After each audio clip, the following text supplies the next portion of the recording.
Okay, so this video is interesting and most definitely going to get monetized on YouTube if I post it. It's called Inside the Life of a Virtuous Pedophile, but they spell pedophile differently. I wonder if that's because, I wonder if that's trying to avoid demonetization. I don't know. It's gonna be an interesting one, guys. You know, gonna be an uncomfortable one. See what we got here. I'm a pedophile. I'm not a monster. I have the traction, but I don't act on it. Okay.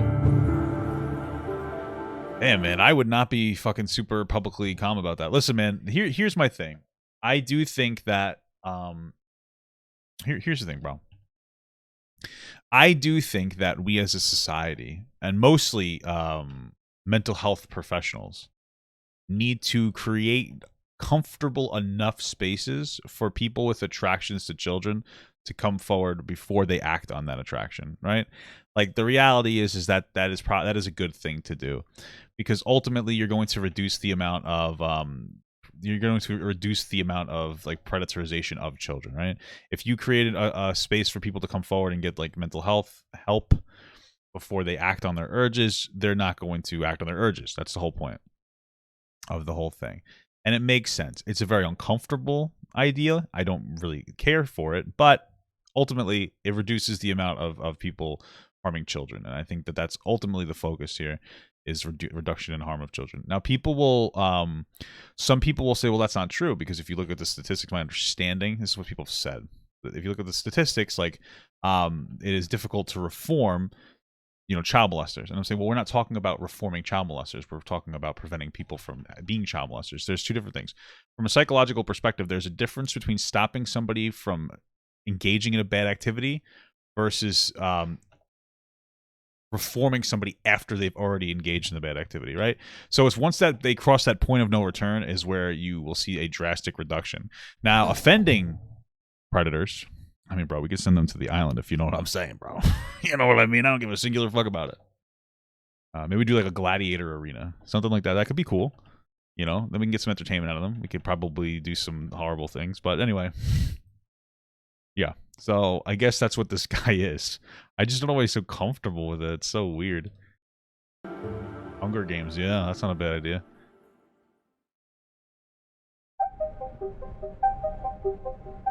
Right, September 2015, Todd, dude, that last, bro, this guy's not only a pedophile, but his last name is Nickerson. Come on, man. Wrote an online essay in which he describes his life as a virtuous pedophile. Okay.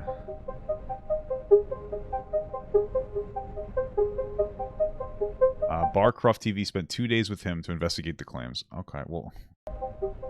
I am Todd Nickerson. I'm a non-offending pedophile. I have never, ever sexually abused a child. I never will. I do not look at child. And another thing to understand too is, like, nobody chooses to have attraction to children. I mean, it's one of those things where you're kind of, either born or socialized into it. A lot of times people who are actually were predatorized themselves as kids, so. Porn, I never will. I obey the laws. I respect the laws. I respect society's position on this. I understand it and agree with it. I am part of one of the most hated groups of society. No question about it. We are the scapegoats du jour.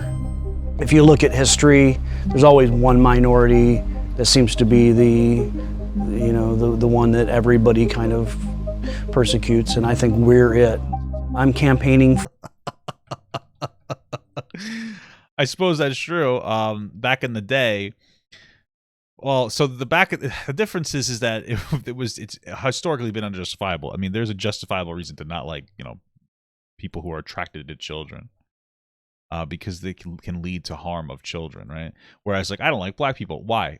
Because they're black. You know what I mean? Like, there's no justifiable reason not to like other people. But this one kind of makes sense. If you think about it for more than 10 seconds. Well, if you think about it at all. So yeah, it's a little interesting victim-y thing. I mean, I get what he's saying. It's a nuanced conversation, that can be difficult, but come on, bro. for better treatment of people like me. We're non-offending pedophiles. Not all pedophiles are child molesters, and not all child molesters are pedophiles. Pedophile is, strictly speaking, as child molesters, and not all child molesters are pedophiles. It's an interesting because this has been being discussed more, and there seems to be some stuff to it. Like, I know, obviously not everybody who's attracted to children molests children. Let's say that first off. But my understanding is that not everybody who molests a child is a child, or excuse me, is attracted to children necessarily. What they're doing is still wrong. It doesn't reduce how wrong it is. But there's like a power thing there sometimes, or something. I don't quite fully understand it. I remember hearing this from like a mental health professional, something that my wife's talked to me about, or we've talked about it. It's an interesting concept where they're attracted to like the power more than the person. It's interesting. It's fucked up. It's interesting. Pedophile is, strictly speaking, is just somebody who has the sexual attraction to children. They may act on it, they may not. Pedophiles come from all walks of life. We come from all sorts of economic backgrounds, different occupations, and we look like everybody else. There are a lot of teachers. That's the scary part. They look like everybody else. Damn, bro. That's what's so scary, brother. So fucking scary. And people that, who do work with kids, but I think most of us just hold regular jobs. What, McDonald's? How would you say you manage to control your sexual urges? A lot of people think that if you're attracted to kids that you have some kind of like unusual degree of urge to go out and, attack kids, and it's not like that. Most people, when they see somebody they're attracted to, do they automatically think, oh, I want to jump on them and have sex with them? So it's the same with us. It's just, we just happen to be attracted to kids. What age groups are you attracted to? I would say it probably starts about 4 years old. Missing a whole fucking arm? We missed that. We missed something here. Did he try to touch a kid one time and the fucking dad cut his arm off? Because, hey, good for you, brother. Wait, hold on. What are you attracted to? What age group? I would say it probably starts about 4 years old. Jesus. And then goes up into early 20s, late teens, early 20s. And it kind of peaks at about like 9, 10 years old. Wait, I'm so confused. I'm very confused with what he just said. Yeah, you can take my car, babe. Go ahead. And then goes up into, say, it probably starts about 4 years old. Okay. And then goes up into early 20s, late teens, early 20s. What does that mean? Early teens, late 20s? Because the way I interpreted that was like, okay, so he's attracted from to children from 3 to like 20, right? But then he says it caps at around 9. Bye, baby, love you. Which leads me to believe that, like, let me listen to this one more time. And it kind of peaks at about like 9, 10 years old. Okay. All right. Okay. I see. When I first was looking at this, I was like, okay, what this guy is saying is that he's attracted to, like, let's say 3 years old up into 20, right? So, and then it caps at 9. So I was like, oh, does he follow the person from 3 to 20 years old? What it sounds more like, that's why I wanted to listen to it again, is this is more what it looks like. So there's a bell curve where it's like 3, probably looks different from this, but this is 3, this is 20, and then this is 9 years old. I mean, I wouldn't consider attraction to like 18-year-olds pedophilic, It's still gross for being a grown man. But, okay.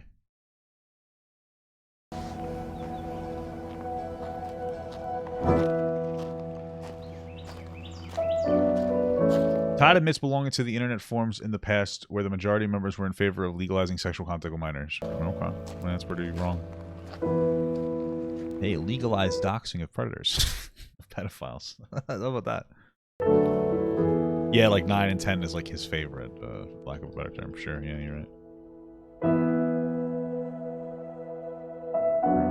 Sure.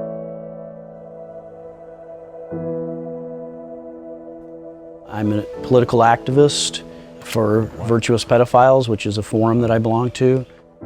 I'm out, talking to the media and things, and basically making the case for VerPed. Oh, VerPed. I'm like, what is that? Virtuous Pedophiles. Okay. The forum is devoted to helping pedophiles who do not want to offend. There are approximately a few thousand members. We have people who do feel guilty, deal with shame, and we try to help them get past that because, they didn't choose their sexuality, as long as they're not acting on it and they're devoted to doing the right thing. Our philosophy is there's no reason to feel guilty for that. We can talk about books or movies or music or whatever, just basically it's just a sexuality. I wouldn't call it a sexual. This is one of those things where, like, when people refer to it from like a scientific perspective as a sexuality, they're saying it in the context of it's something that you can't really choose. So it would become a form of a sexuality. The reason I don't like the label of calling it a dude, can I fucking stop running? The reason I don't like to label it like a form of a sexuality is because it feels like it normalizes normalizes the behavior in a sense. Like it says like, oh, this is kind of an okay thing. Right? It's like, oh, it's a sexuality, like homosexuality, that's a sexuality, heterosexuality, sexuality. These things aren't harmful though. And so I understand what they're saying when they call it a sexuality. I just don't agree with the framing because I think it leads to normalization, Hangout spot, kind of an all-purpose forum for non-offending pedophiles.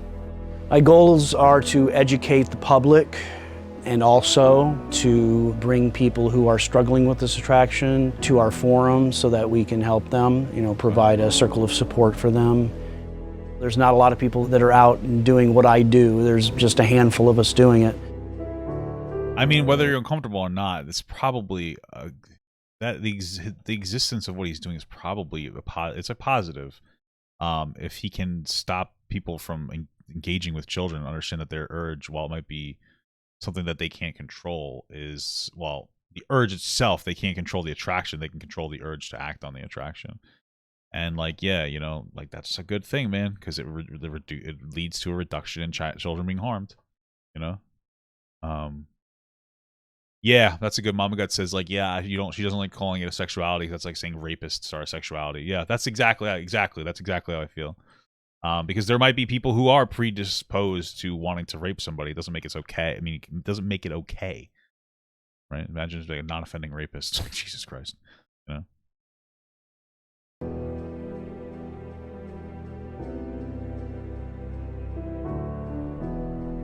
me dismount. What was your reaction when you first decided to show your face on the internet, so to speak? What was the reaction from the public, or? Yeah. Well, I got a pretty public backlash. I'm honestly surprised that he put that up there, because that's like fucking asking to die. Honestly, a lot of people would be very upset about that. It's very hard to talk to people about like this. Like, I guarantee, I feel like there's probably nobody who watched this and said like, oh, I understand what he's saying. Like, what a good guy. Fuck is the comments are turned off. There's probably nobody who is saying like, there's no way I think that a non-offending pedophile can be the one to talk about like this topic, because it's always going to come off as biased, and nobody wants to listen to somebody with that attraction at all. So, like, are you fucking kidding me? Kill those things. So, like, it's crazy. Like, there's just no way that anybody's going to listen to them, even if like the outcome is positive for kids not getting hurt, But by the same token, I actually got a lot of support privately. I got hundreds and hundreds of emails from people who were very supportive. A lot of them were people who were survivors of abuse. Yeah, Are man. you worried? They might have developed the attraction themselves. It's like one of the unfucking fortunate things.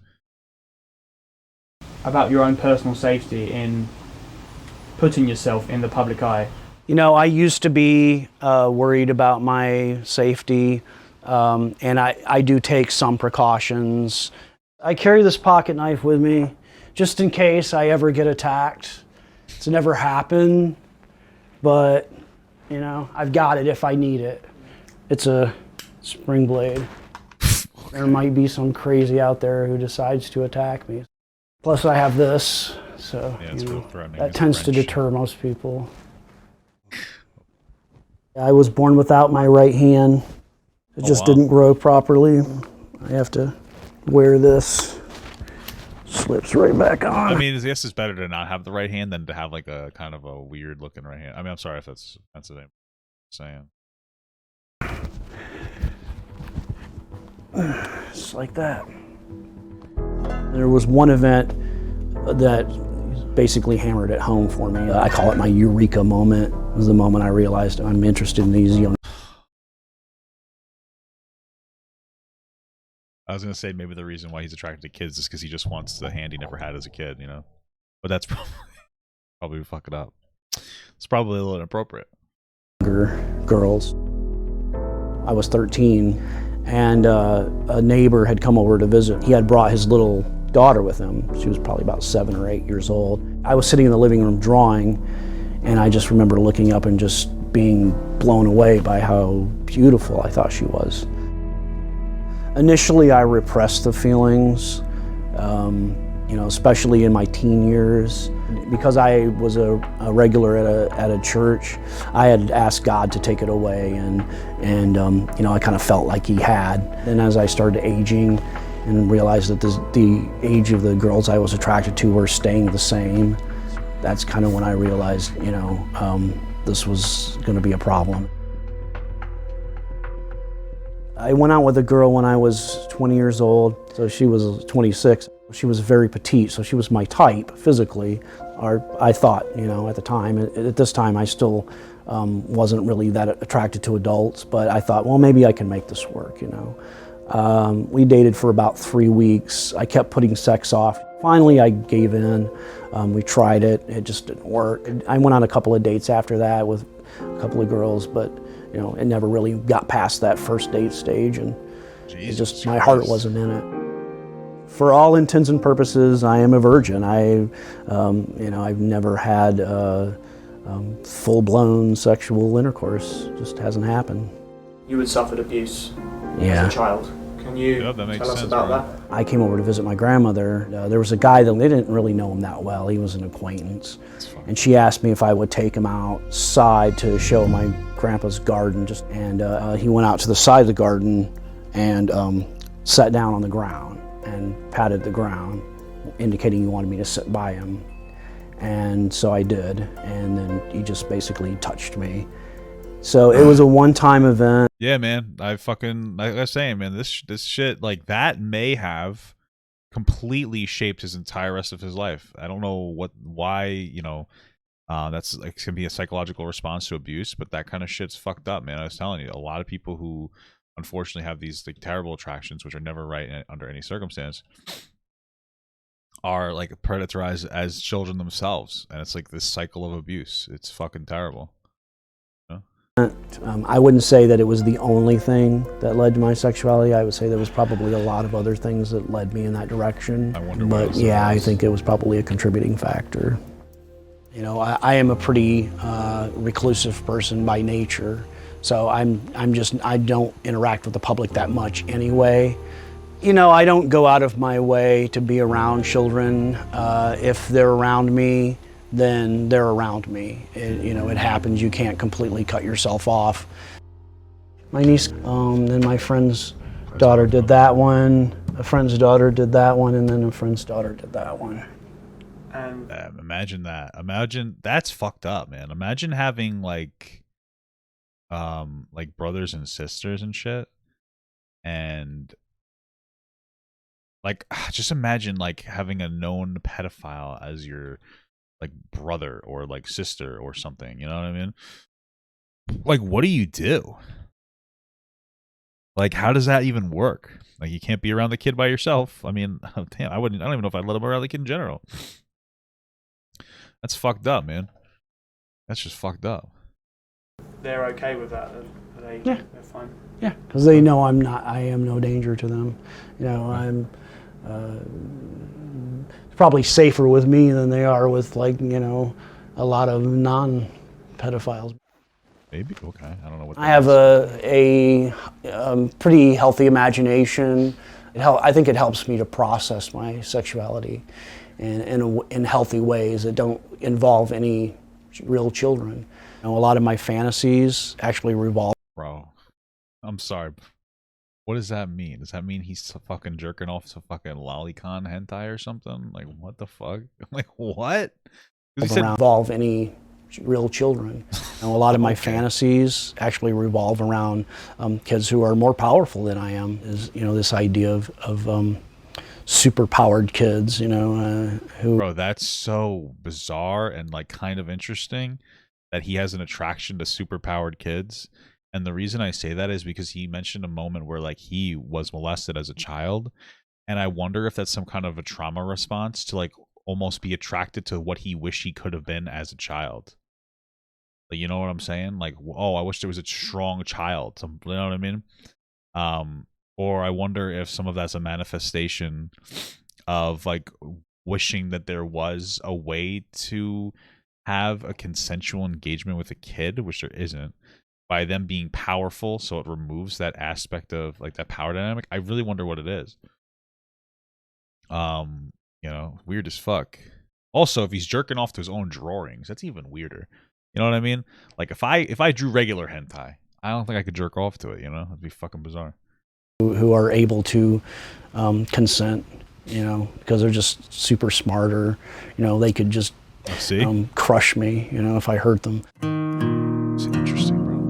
My family recognizes that I'm doing something important, you know, that I'm kind of a pioneer, that I'm out here doing something that really needs to be done, and, you know, raising awareness. Probably, and letting people know what people like me deal with and what we struggle with. I'm happier every day, and I feel like I have a purpose now. I am neither proud or nor ashamed of being a pedophile. At this point, I just accept it. It's who I am. Very interesting video here. Yeah, man. I mean, this is all a very uncomfortable conversation to have. I'm also gonna die, so that's cool. Yeah, man, it's a very uncomfortable conversation to have, but I guess we gotta keep having it because that was from 2016, so it's not even like today, you know. Interesting shit.